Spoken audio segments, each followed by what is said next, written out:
Inantok si SGA sa Lakers, tinulugan sa court mga idol ang purple and gold. Pahiya pang inabot ni Marcus Smart sa OKC. Surprise team sa NBA, grabe napakalakas ng Detroit Pistons. Di mo aakalain na ganito ang record nila ngayon. Back-to-back game ng OKC Thunder, kalaban naman ng Los Angeles Lakers kahapon. Pinadapa nila ang Golden State Warriors, tambakol. Maganda pa ang simula ni Luka Doncic at ng Los Angeles Lakers. Sila pa ang unang makapagtala ng 10 points. Smooth 3-pointer by Luka. May counter 3-pointer from the corner din si SGA. Napaka-relax ni SGA. Parang walang ka-pressure.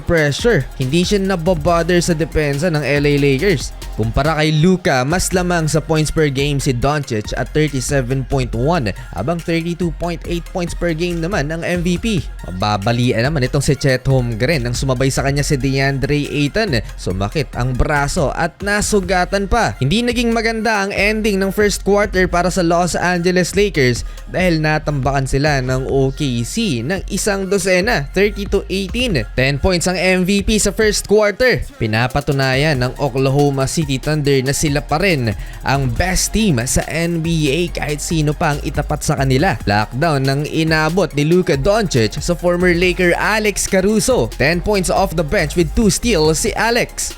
Pinakita din ng OKC Thunder ang kanilang napakahigpit na depensa at nag-commit lang naman ng Lakers ng 11 turnovers, 8 steals for the OKC habang isa lang meron ang Lakers. Reality check ito para sa Purple and Gold mga idol sa first half dahil natambakan sila ng hindi lang 20 kundi 32 points dito lamang yan sa first half. SGA scored 18 points in the first quarter while shooting 60% sa field with 4 rebounds and 5 dimes habang si Luka ang leading scorer ng Lakers ay may 11 points in 4 out of 13 shooting. That's 30% shooting percentage. Pwede nang matulog si SGA sa laki ng lamang sa first half ng OKC Thunder. Hindi lang naman si Luka Doncic ang maalat dahil si Austin Reeves so far dito sa third quarter. 3 out of 10 naman sa field at 0-4-4 beyond the arc. No easy basket for AR. Talagang paghihirapan mo para makapag-score ka dito sa OKC. No easy basket din for Luka Doncic. Baseline fade away. Kanina pa itong pick and roll action ng home team na hindi naman mapigilan ng Purple and Gold.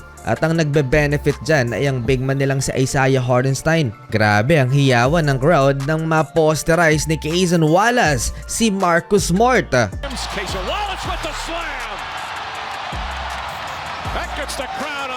Hindi talaga kaya ng Los Angeles Lakers ang Oklahoma City Thunder dahil imbis na may baba nila ang lamang, lumobo pa ng lumobo. OKC Thunder ang may best record ngayon sa NBA with 11 wins and only 1 loss.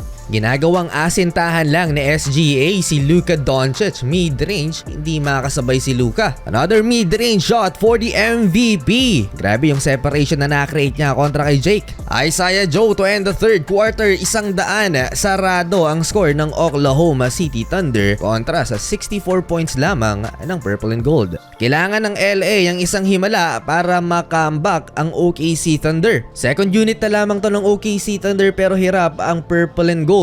Pahinga na sa SGA with 30 points, 5 rebounds, 9 dimes, 2 steals in 29 minutes while shooting 10 out of 18 sa field. Late pinasok ang secret weapon ng Purple and Gold dito na sa fourth quarter si Bronny, kung saan sigurado na din namang talo ang Los Angeles Lakers. Well, 19 points lamang with 7 rebounds, 7 assists while shooting 35% sa field si Luka. Eto na ang pang-12 panalo ng OKC Thunder ngayong season. Worth it din mapasama sa content na to itong Detroit Pistons, one of the surprise team ngayong NBA season. Without their main star, Cade Cunningham, tinalo nila ngayong araw ang Chicago Bulls 124-113, led by Duncan Robinson, former Miami Heat, 7 3-pointers, 23 points, at si Paul Reed, ang kanilang sentro na may 28 points and 13 rebounds. Samahan pa yan ng 6 dimes and 4 steals. Too big, too strong si Paul Reed. Grabe yung partida ng Detroit Pistons sa Chicago. Wala din si Isaiah Stewart, Jaden Ivey na injured pa rin, Ausar Thompson